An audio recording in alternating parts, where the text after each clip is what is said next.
It took police several hours to regain control after a second day of unrest, some of the most violent protests for weeks in the capital against the Citizen Amendment law.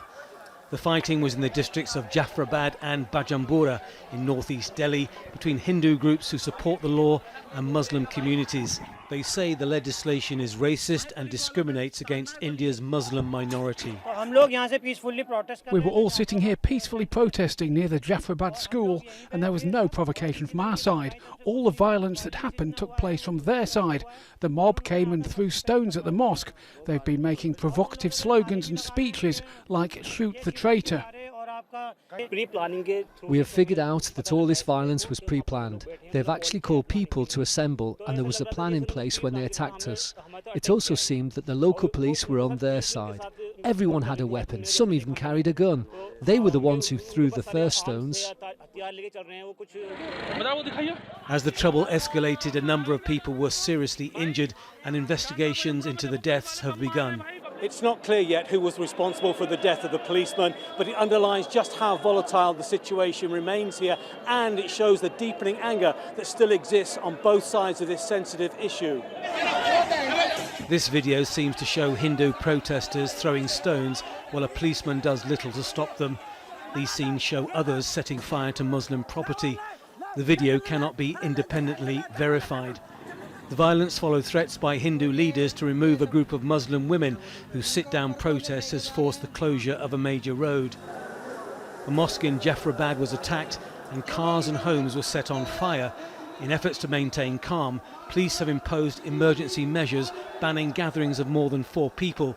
But we saw little being done to enforce the measures. The relationship between the Hindu and Muslim communities has become bad. And this tension has now spread in other places surrounding this locality and also further afield outside Delhi. As more security forces were drafted in to guard areas overnight, the flames still burned and local people are fearful of further violence to come. And we're looking at pictures from moments ago of the official welcoming ceremony shaping up to receive the US president shortly. That ceremony will include a symbolic laying of a wreath at Gandhi's memorial before the two leaders move on for direct talks at Hyderabad House. Let's bring in Tony Bertley. He's live for us in New Delhi. How much of a shadow is the violence casting over this visit by the US president? I don't think much of a shadow at all. I think probably Donald Trump is not aware of what's going on. He would have had to turn on his TV last night to see those scenes of violence, those terrible clashes. But otherwise, it's business as usual. You could see from yesterday, it's been described as a love-in between the two leaders. They were pampering each other's egos. And Donald Trump is a man, as we know, who respects strength. Mr. Modi is a strong leader. Mr. Trump respects that. He respects Erdogan of Turkey, he respects Putin of Russia. And also, you know, Trump's stand on Muslim issues back in the United States is making it unlikely that he's going to be highly critical of Mr. Modi and this CAA Act, which is causing all the problems at the moment on the streets in various parts of India.